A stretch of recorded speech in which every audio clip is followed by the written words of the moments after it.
Hey guys, welcome back to another video. Today we'll be talking a bit more about threshold because I still get a lot of comments about LT1, LT2, how to run by feel and all that. So I'm going to try and explain it again, but maybe in a slightly different way or different order to hopefully make you guys understand it a little bit better and implement it to your training effectively. We will also be talking about slightly different stuff too, so hopefully this will be useful even if you have already watched my previous threshold video and found that useful. The first thing that I want to reiterate from the previous video is regarding LT1 and LT2 and how to distinguish between it. Now, to talk about literal scientific terms in terms of LT1, when we look at a 2 to 3 hour sustained effort where you're pretty much cooked at the end, but you paced it really evenly. At the end of the 2 to 3 hours, your blood lactate values will be at LT1. Now, this does mean that you spend a lot of the first half actually rising towards LT1, and therefore if you do 1 2 to 3 hour sustained LT1 effort run, you aren't going to spend as much time at LT1 than if you do threshold intervals, because with threshold intervals we're extrapolating that 2 to 3 hour effort into a shorter amount of time. So obviously 2 to 3 hour run actually very long. For me, for example, I have done a 3 hour 11-minute run at 3:49 per kilometer already, and that means that my LT1 will be somewhere around 3:45 when I'm in my best shape. And this does mean that my LT1 could be somewhere between like 3:40 or 3:45 when I'm in my best possible shape, and I'm definitely not there right now though, so you have to adjust to how you're feeling. But let's say I'm still at the best shape of my life and I'm doing like 10 by K at LT1.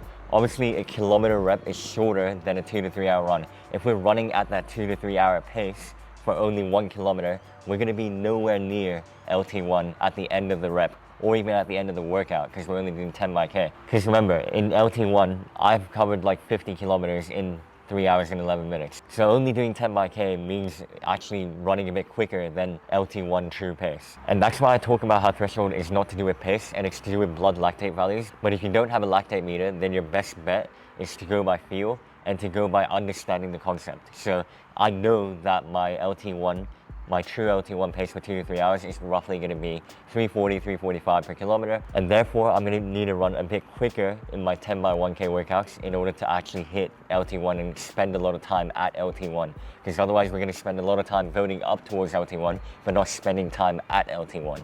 So running a bit quicker accelerates the process and lets me hit LT1 a bit quicker than if I'm running 2 to 3 hour pace for a long time. Same with LT2. LT2 is theoretically what you can hold for like 45 to 60 minutes sustainably, and at the end of the 45 to 60 minutes, you'll be at LT2.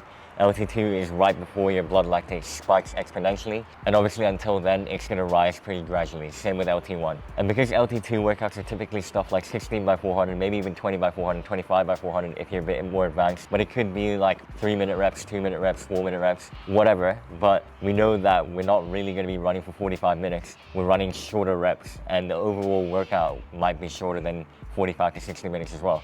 And that actually means that we need to run a bit quicker than true 45 to 60 minute sustainable pace in order to hit LT2 and also spend a lot of time at LT2. So there's no point running your 45 to 60 minute pace for shorter workouts, because that's going to be way too slow, and we want to again spend more time at threshold. Time spent at threshold is super key rather than focusing on pace. I don't want to be like, oh, my threshold pace is this. I want to be more like, I spent a lot of time at that threshold sort of feeling, because then you'll benefit a lot more, and over weeks of time you are going to improve your threshold pace anyway. So it's better to forget about the pace and focus on the volume that you're spending at threshold or time that you're spending at threshold.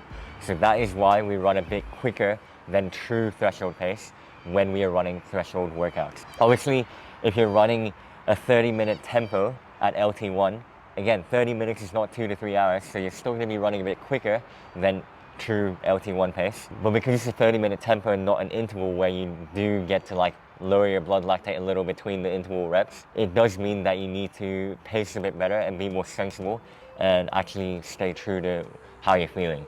And it's really easy to overcook a 30-minute tempo, and that ends up being a lot of like stress to the body. I don't think it's good to run 30 minutes where you kind of blow up in the second half of the run, because obviously VO2 max is something that you can hold for like roughly, 5 to 8 minutes, I guess. And if you're starting a tempo run and ending at VO2 max and you had this really awkward 30-minute run where you hit VO2 max as well, that is not ideal, I guess, and it's really fatiguing for the body, because even with VO2 max, we know that we can hold it for 5 to 8 minutes, but we do like to break it up sometimes so that we spend more time at VO2 max without actually doing a VO2 max effort the whole time. So I always talk about that 30 seconds on, 30 seconds off workout, where you get that 30 seconds off, but your VO2 still stays elevated and you can get to spend a lot more time at VO2, even more than what you can hold VO2 max for normally if you do 30 seconds on, 30 seconds off.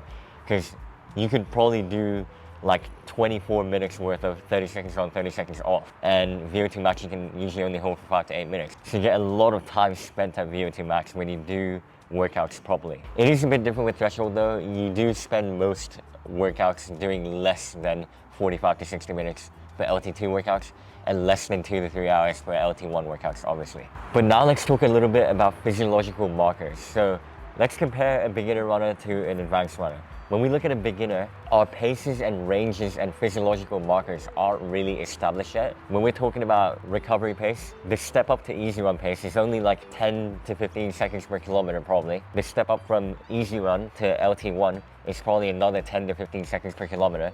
And then from LT1 to LT2, it might be a little bit more maybe. And then from LT2 to VO2 max, it might be, again, a little bit more. But when we're looking at an advanced athlete, we have a huge range for recovery pace. We have a huge range for easy run pace. And then we get to LT1, and then we get to LT2. And the LT2, VO2 max, and top end speed are a bit more crammed. You might have heard Jake Barkloff or Ran to Japan come on my channel on one of my videos and talk about how he feels like when he's running a marathon. Like, because his threshold and VO2 max and top end speed feel so crammed together. Because I think before it was always, all my paces were so close together. It's like 5K to 10K, 10K to half, half to marathon. He feels like he's running threshold like for the whole marathon, which actually in scientific terms, he probably is, because the more advanced you get, the more you can spend a lot of time at LT1 or even closer to LT2. So elite runners are spending more time closer to LT2, not quite at LT2 in a marathon. And that's really impressive. You're running almost what you can sustain 45 to 60 minutes for a very long time. And that's because all their top end paces are crammed a bit more. Whereas a beginner would get to like LT2 quite quickly, which actually means that it's so much easier to overcook workouts or overcook it because the range in the base is really small. And this is what people mean when they say that you have to develop a base, because if your recovery run pace, easy run pace, and LT1 are so close together, it's so easy to overdo it. And we want to increase that range a little more, that aerobic base. We want to develop that engine so that we can spend more time at each category before moving up. And over time, as you get fitter, as you get the physiological adaptations, which I always talk about, mitochondrial density, capillarization, stroke volume, lower heart rate, stronger heart muscle, cardiac output, all that will help you spend more time at each zone basically before you move on to the next zone. That's why elite runners are so good at distinguishing between LT1 and LT2 workouts. Whereas a beginner, if I'm coaching a beginner, I might not even talk about LT1 and LT2 because I don't want to confuse them, and they probably will overcook it by accident without intentionally doing that. So I might as well just say, we're going to do this workout where you're going to do these reps, where you're going to do like a solid effort, but it's not too tiring, so it's still sustainable, but you're still working a bit harder than normal. And I like to use a bit more cues to explain the workout rather than tell them about LT1 and LT2. Because let's be honest, if I tell a beginner to do an LT1 workout, because their base isn't developed yet, they probably will accidentally be at LT2 by the end of it, whereas elite runners can distinguish that a bit better. Now, if we're talking more about what LT1 and LT2 might feel like in terms of breathing and talking, again, LT1 is definitely sustainable. When working at a low to moderate intensity, we can have a conversation, and our breathing rate is definitely a little bit elevated, but it's definitely well within control. You can have proper conversations. You might have to have a little break between a sentence or two. You're still going to be able to have a solid conversation. But when we're talking about LT2, we're talking about like moderate to high-ish intensity, where we can fit in a few words here and there, but we're not talking full sentences. You know, I might say a few words and then pause for a little bit and then carry on and then pause for a little bit. And I'll be breathing a little bit harder, definitely not labored, but just a little bit harder kind of thing. That's a good way to distinguish the two. But at the same time, blood lactate, breathing rate, VO2, all this is like different, and not everyone aligns perfectly. In terms of LT1 won't be exactly at the same time as VT1 for everyone, although for most people it'll be close enough and we can just say that VT1 and LT1 are pretty similar. But obviously LT2 comes after that, and then VT2 is a lot after that because you're breathing a bit more exponentially. But most people follow like a similar pattern from like LT1, VT1 to LT2, then VT2, then VO2 max kind of thing. So even though this breathing and talking test might not apply to every single person on the planet, I think it is still like a very good guideline to kind of follow. And it might help you understand a bit better what sort of feeling we're going for. And also, when we're talking about heli tempos, which by the way, I'm a big advocate for, it is quite important to be able to adjust the feeling to the incline as well. So we're going from adjusting LT1 and LT2 blood lactate values, which again, most of us don't have a blood lactate meter, so we have to go by feel. We need to learn how to adjust LT1, LT2 to feel. And on top of that, if we're running a hilly tempo, we need to adjust that feeling to the incline as well. So we're going to be running a bit slower up the hill.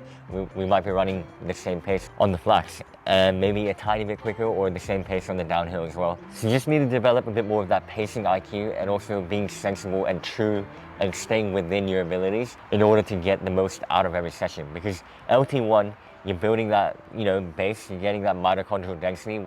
It is still heavily aerobic, but as we move to LT2, we're having a little bit more of an anaerobic contribution. Because I will reiterate again, with LT1, we're still working on our mitochondrial density, we're still heavily working aerobically, our aerobic energy system, even though there is a tiny bit of anaerobic contribution in it where, we're producing a little bit more blood lactate, that's why it is rising at the end of the day. Whereas LT2, a bit more contribution from the anaerobic system, still very aerobic, like mostly aerobic, but more anaerobic contribution than LT1. So we're getting more of that benefit in terms of lactate clearance and also being able to handle lactate and running for longer. So getting that sweet spot effort, whereas LT1 is a bit more of that like building that aerobic base kind of thing. So there is benefit to having distinguished workouts. But again, if you are a beginner that's struggling to stay at LT1, then I don't think it's wrong to mix it up at the start, because you're still gonna benefit a bit from everything anyway. Because I talked about the differences between LT1 and LT2 in terms of benefits that you get, but it's still a spectrum. When you're working at LT2, we're still building our aerobic base. We're still heavily aerobic, but we just have a little bit more of that anaerobic contribution, which means that we're getting a bit more lactate clearance and benefits. So it's all like a spectrum. So even within LT1, you're kind of learning a little bit, but a very minuscule amount in terms of, blood lactate clearance, because our blood lactate at LT1 is not really significant. So yeah, it's a spectrum. No, it's not like black or white, which is why at the start, let's not confuse it. Let's kind of combine the two. Let's just do a workout where we're running a sweet spot so that we start at LT1 vibes and then we end at LT2 vibes. But once we get a bit fitter, we can start doing double threshold, or we can do like one LT1 workout early in the week and then LT2 workout later in the week.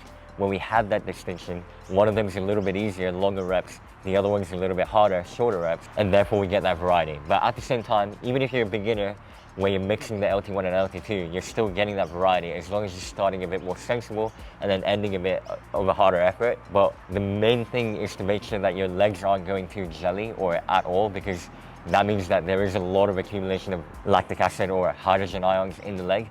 And that means that you might have overcooked the threshold workout. So as usual, I feel like I blabbered on. I'm really sorry. I didn't really plan this video, so I feel like there wasn't much structure, but I think I still gave my important points and what I think will be helpful for people. So I really do hope you enjoyed it and also learned something from it, I guess. More videos coming soon. Definitely comment below if you have anything else. Thanks for watching. Leave a like, comment below, and I'll see you in the next video.